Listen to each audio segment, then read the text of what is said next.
Thank you for tuning in to this episode of the Oswego Alumni Podcast. The views and opinions expressed in this episode are those of the guest and do not necessarily reflect the views of the Oswego Alumni Association, SUNY Oswego, or any of its officials. Email us with guest ideas or any other feedback at alumni@oswego.edu. Welcome to the Oswego Alumni Podcast. I'm your host, Dee Perkins. Today's guest is Dr. Chris McNally, who should have been the class of 1988, but is the class of 1997 with a degree in vocational tech and education. He's the department chair and professor of applied technologies at Hudson Valley Community College. He developed HVCC's degree program in electric and autonomous vehicles. He's done a great deal of research in hybrid, electric, and alternative fuel vehicles, and he's a two-time Lake Placid Ironman and happy grandfather. Thanks for taking the time to talk to us today, Dr. McNally. Thank you so much. We are so excited. I love talking about cars and I love talking about the Ironman, but I think where we should start is when you first came to Oswego, what was your first day like and how did you come to choose Oswego?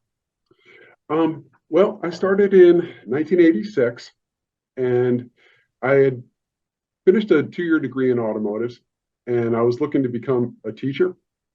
And so I entered into the vocational tech program at Oswego, and I learned about it through my 2-year degree program. I'm a product of the SUNY system. So I have a 2-year degree in automotive technology from Herkimer Community College. I then went on for another year at Mohawk Community College, actually going for economics, which was kind of an interesting switch. And then realized that I wanted to be in the automotive industry and I wanted to teach. So I talked to my faculty members at Herkimer, and they had gone through Oswego's program to become a tech ed teacher. So I decided to check it out, and I came for a tour of the campus with my then girlfriend, now wife, and I fell in love with the place. Just walking along the lake shore, just the campus was beautiful, and I fell in love with the place, and I decided this is where I want to go to school. And so that's how I ended up there. Yeah. So tell us the interesting story of 1988 versus 1997. What class are you really? So nothing in my life is ever simple. There's always an explanation to everything. So the intent was I had a 2-year degree, and with the vocational technical education program, at that point in time, I assume it's still the same way, you could transfer in with a 2-year degree in your field of expertise, and then take 2 years of education courses and finish your bachelor's degree. So that was the plan. And when I got to campus, I started my classes and I was on track, and I ended up 3 credit hours short of finishing my degree. In the meantime, my girlfriend, now wife, we had made our plans. We had the wedding arranged. We had everything set up. We knew where we were going to be living. And so I left school without finishing those 3 credit hours. But you came back. So what was the process of suddenly saying, wait, no, I really need that bachelor's degree? Actually, through the process of getting my degree in education, doing my student teaching, I realized that I really wasn't proficient in my field of automotives, that I wasn't qualified to be teaching. So I had the background. I could go in and I could design a course, I could write curriculum, I could do all that stuff, but I didn't have the knowledge to make it valid for the students. So I went out and I worked in the industry for 10 years. So I worked as an auto mechanic, and I did that. And I realized after about a decade that I needed more of a challenge. Honestly, it became almost too easy fixing cars, and it didn't have that challenge for me anymore. So I just happened to find out about a job teaching here at Hudson Valley Community College. And I was hired for it, but part of the agreement to be hired was I had to go back and I had to finish my degree. So I figured, okay, no big deal, 3 credit hours, I can bang this out, and get it done. And when they went through and did the evaluation, things had changed in the program at Oswego. So the 3 credit hours that I was short now became 9 credit hours. So I had to finish that. Fortunately, Oswego had a great distance learning program at that point. This was before we could do things virtually. So I physically went to classes here in the Albany area and took my classes and finished up that final 9 credit hours. And I graduated with my degree in vocational technical education. And my wife and my then 4-year-old son, we got in the car in December and we drove out to Oswego so that I could go through that graduation ceremony and I could show my 4-year-old son, this is what it's about. This is why Daddy has been taking these classes and spending nights studying and all that. This is what it's about. So it was a great occasion in my life. Oh, I mean, it's wonderful because it's never too late. It's never the story is terrific. It's never too late to finish something that's been, kind of on your mind and itching in the back of your head. Yeah. It's such a great story. Yeah.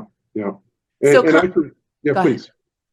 So coming full circle, you now teach students about electric cars. I saw on Facebook you bought a windmill to create excitement for your program.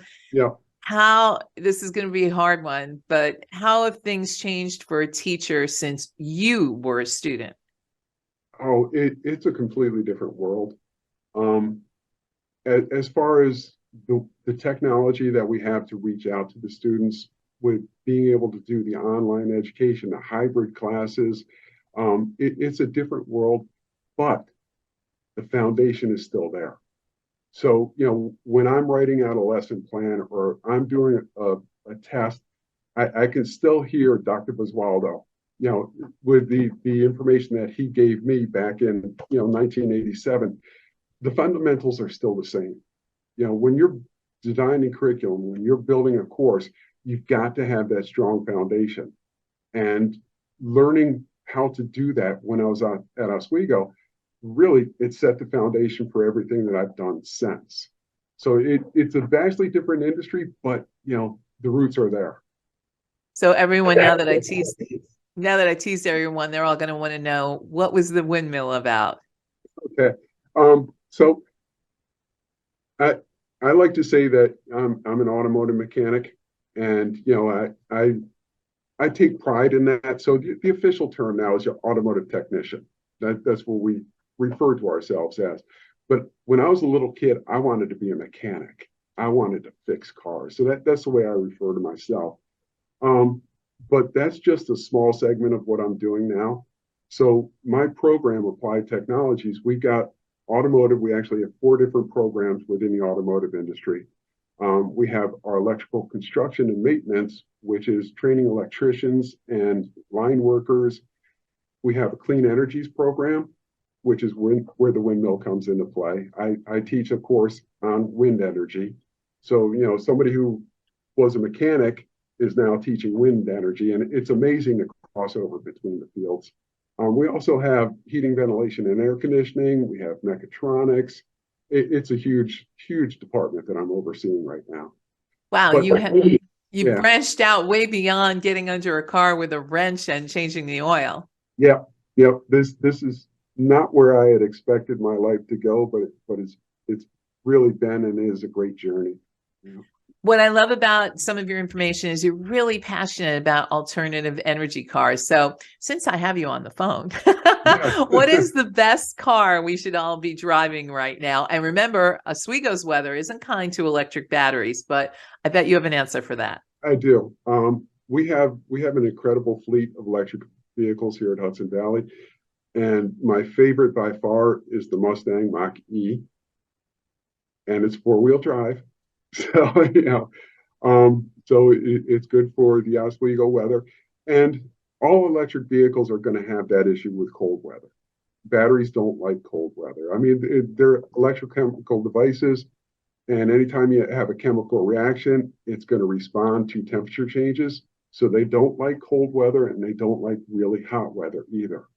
And you'll see it's almost exactly at 32 degrees Fahrenheit. The range on the batteries will drop off noticeably. But it's really not an issue for the majority of people because think about it, how far do you really drive your car during the week? I mean, I've got a 35-mile commute. An electric vehicle can handle that without any issue. I get to work, I plug it in, I'm ready to go when I leave. I get home, I plug it in. So it's never really an issue as far as the range. But that would be my choice for, if I was to go out and buy a vehicle right now, I would go with the Mustang Mach-E. Now, the Mustang sounds like a sporty kind of car. What about like the average family? Yeah, well, actually, the Mach-E is not what you think of when you think of Mustang. It's more of a small crossover SUV. So there's plenty of room in there for, a couple and three baby seats in the back. It's a comfortable cruising vehicle. And is there enough room for the grandkids? Yes, there is. Yep. So, it's a school car. So, I don't use it for personal stuff, but I've looked in the back seat and I've calculated, okay, I could fit an 11-year-old, a 6-year-old, and a 3-year-old in this car easily. So anyone who does their research on you will find out that you are so proud of your grandkids. You look like you're an amazing grandfather. Do you think teaching made you a better grandfather because you can relate to younger children? I think teaching it has really enhanced my life in so many ways, but that's one of them. I used to semi-joke around when my son was young and I was teaching, my students would explain to me what my son was going through. And then as he got older and he was the same age as my students, he would explain to me what my students are going through. Now my son, he's 30 years old, he's moved out, he's got his own family. And I don't know what anybody is doing anymore. So, but yeah, I think having that connection and dealing with students, I think that made me a better parent, and it's making me a better grandparent. And I think being a parent and a grandparent has also made me a better teacher as well. I have to talk to your experience about being an Iron Man. Okay, so to start, I did the Iron Girl, and so I asked this of everybody who does triathlons. What's your favorite, swim, bike, or run? Don't say all, pick one. It's a swim. It's a swim. I enjoy the swim, and it's interesting because I'm not a swimmer by training. So whenever anybody is talking about becoming a triathlete, they're always nervous about the swim, unless they're a trained swimmer. My son swam all through grade school, high school. He is a trained swimmer, and he would have no issues whatsoever with jumping in the water and swimming 2 miles. I was not a trained swimmer. I had to learn. So that was hard, but I've gotten to the point where I just feel comfortable in the water, and you can just focus on what you have to do, and you don't have to worry about, a car coming at you while you're on the bike, or, the exhaustion of running a marathon. So the swim, by far the swim. Yep. And your least favorite? The run. I'm not a strong runner. It's one of the things about triathlon, and I'm sure you'll appreciate this. If you can just be average at swimming, biking, and running, you're going to be an awesome triathlete. So, I'm a good swimmer. I'm a good cyclist. I'm a weak runner. So between the three, I'm a fairly good triathlete, and the run is by far my least favorite. For those who don't know what an Ironman entails, can you describe the mileage for each of the events? Yeah, so 3 stages, and it always starts off with a swim, then you transition to a bike ride, and then to a run. So the swim is 2.4 miles, and then we go to a 112-mile bike ride, and then we run a marathon. So it's a full day's work. Marathon's 12 miles? Marathon is 26.2. Oh my God. Yeah. For the average listener, I think that sounds incomparable. Like you can't even put your mind around those numbers, especially when you hear 112 miles on the bike. Yeah. Explain to me, as you were getting ready for the first time to do this, your mindset and your training. How did you get your head around, all right, I'm going to have to do this, and here's how I'm going to, I imagine you signed up a year in advance. Yeah. Here's how I'm going to get there. I worked with a coach, and this was a multi-year process. So getting into triathlon was just, it was a fluke. My younger brother turned 40, and he said, we've got to do something epic. So, he said, let's go climb a mountain. So we went up in the Adirondacks, we climbed a couple of mountains, and he said, that's not good enough. We got to do something else. Let's do a triathlon. Okay, cool. Let's do a triathlon. So we did a sprint triathlon, which is, significantly shorter distances. And I fell in love. He never did another one after that. I just kept going. And it was one of those things where I did okay, but I knew I could do better. So the second one I did, I actually ended up coming in third place in my age group. And I was hooked at that point in time. I am not an athlete. I was never an athlete as a kid, and I never got a medal, never got a ribbon or anything like that. Here I was 45, 46 years old, and I took third place. So this was cool. I was hooked. So I started moving up and doing longer and longer distances, and I decided I wanted to do the Ironman. So I started working with a coach, and it was a 6-month training program prior to the race. And this is a professional coach who's been through this hundreds of times with other athletes and had a really good program set up. So when I arrived that morning for the race, I knew I was prepared. So, that psychological edge was there. I knew that I was ready for this. And it's just a matter of, okay, determination, just go do it. One of the tricks for me was I actually did the Iron Girl the week before. Like the week before, I actually did the whole race. Yeah. So that on race day, you're going out. I had done it at 11 o'clock in the morning. On race day, you're going out at 7. So it's different. Yeah. And weather conditions are always different. Did you do something like that kind of like centered you for race day? Well, obviously for the Ironman distance, you don't want to do this too often, because your body's going to break down. So we did it in segments. So I would go out, and I had ridden the bike for 150 miles in one day. I did a run. I've never done a marathon run outside of Ironman, but I would do 12 miles. I would do 20 miles, just building up. And just building that psychological confidence. So, it's a process. It's a process. Do you feel that having done it, having accomplished it a couple of times, it also changes who you are as a person when it comes to adversity? Yeah. And it's interesting because I remember one of the first text messages that I got after I completed the first race was from a friend from my PhD program. And she asked me, what's tougher, the Ironman or the PhD program? And honestly, I can't make a decision as to which one is tougher.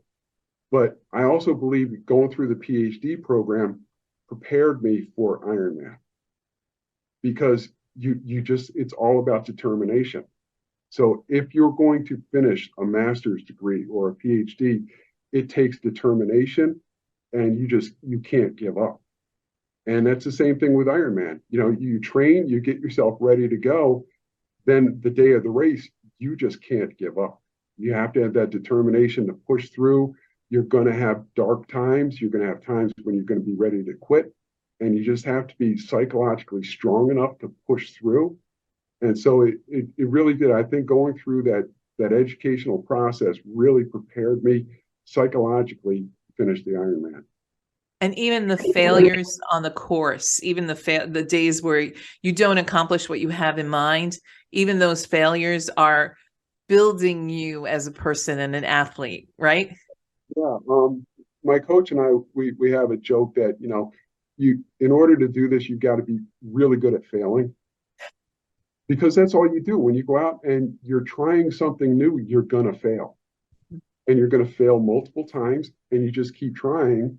And eventually all those failures are going to get you to where you want to be. So in order to be good at anything, first thing you got to do is be good at failing. Mm. Yeah. Now, this is great. I'm going to take us back to the electric car industry and the students who are working with you. You've done so much research, and they are really getting a great look into what their career could look like. But do you kind of filter in some of this advice into the classes that, you're not going to graduate and, be the head guy on the, on the line at Tesla? Yeah. And I have these conversations all the time. I mainly deal with students who are in the 18 to 20 year range. We do have adult students returning students, but most of my students are in that 18 to 20 year range. And I tell them, really give it 5 years. When you graduate from here, you got your fundamentals, you're going to be working in the field. Give it 5 years, and then things are going to start to click. And that's when you're really going to be good. And I tell them, if you were going for surgery, you don't want that surgeon who just graduated yesterday. But you also really don't want that surgeon who graduated in 1968 either. You want somebody who's got 5 or 10 years of experience, and they're really at the top of their game. So, and I tell them, and that's true with everything else. So with my Ironman training, with my own educational background, it's a process, and it takes time to be good at something. So, trying to impart that to the students, I think that's important. What do you think the consumers who are currently looking at electric cars, what do you think that they don't get? I think the biggest trepidation is going to be range anxiety. But again, going back to our conversation a little while ago, how far do you typically drive your car? I mean, if I have a vehicle that's got a range of 300 miles, how often do I really drive 300 miles nonstop? So with electric vehicles, you have to look at what you're actually doing. So the typical person who drives 20 to 30 miles to and from work, an electric car is perfect for that. But if you are somebody who's on the road constantly, so you're constantly going from Buffalo to New York City, the electric car is probably not the correct vehicle for you. But you can also say the same thing, a full-size diesel pickup truck is not the correct vehicle for you either. So it's a matter of picking the vehicle that's going to be correct for your lifestyle, that's going to meet the needs that you have. One of my favorite sayings is, it's a tool, not a jewel. So, it has to be something that works for you. So I think that's a big thing, getting people to realize that you don't have to drive 300 miles every day. Some of your research, you are actually looking at alternative to electric, alternative fuel sources. So before we go, look into the future for me. What do you see coming down the pike 20, 30 years from now that we haven't even imagined? Well, that's the thing. We've imagined all of this. And, so it's just a matter of getting to where our imaginations are taking us. Honestly, I think we're going to end up with hydrogen fuel cell vehicles. And that requires a little bit of explanation for a lot of people, because a hydrogen fuel cell vehicle is an electric car. It's just, instead of having a battery, you'll have this fuel cell which runs off of hydrogen, which you can then go in and pull into your hydrogen gas station, hook up and fill up your tank in a matter of minutes, and be on your way, very similar to what we do with gasoline. So that's what we're going to be looking at. So there'll be electric vehicles, but instead of having a battery, it's going to have this fuel cell. And that's where we're going. I honestly think that's where we're going to end up. My last question in the podcast is always the Oscar speech, and the Oscars are coming up. If you were being handed an Oscar, who during your time in Oswego would you like to thank for your journey, and who helped you? When you started that, I thought, "Ooh, this is going to be a tough question," but it's not. It's not. Just giving it a couple seconds of thought. My roommate in Fennell Hall, Steve Kramer. He and I are still in touch all these years later, decades later. We're still in touch. He is a poet and activist down in Long Island. And it's an interesting combination when you think about the auto mechanic and the poet, and that's really the way we think of ourselves. But he has been an inspiration to me, and I refer to him as my Jiminy Cricket. So, when I'm thinking about things, I always think about, how would Steve approach this? What would Steve think if I did this? Would Steve be proud of me, or would Steve give me that look? So I think, Steve Kramer, he is the person that I would nominate for that position. Any teachers? I think I mentioned Dr. Basualdo earlier. I can still see his face when I told him that I was leaving school and I wasn't going to finish that last class, and just pleading with me. And he was so professional, and always had his tie perfectly adjusted in the classroom, and just had this aura about him. But he was sitting at his desk and he's like, dude, seriously, you've got to finish this class. And it was such a personal exchange, and it was a side of him that I had never seen before.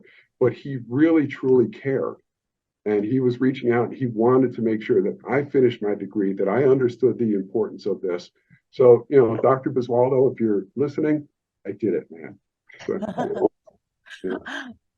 Thank you so much, Dr. Chris McNally. It's been great spending time with you today. If you're looking to reach out to him, he is on LinkedIn and on Facebook if you want to see pictures of his grandkids. And if you want to reach out to us with guest ideas, find us on Facebook or LinkedIn or at alumni@oswego.edu. We are always looking for ideas from our over 90,000 alumni. I'm Dee Perkins, and we'll see you next time on the Oswego Alumni Podcast.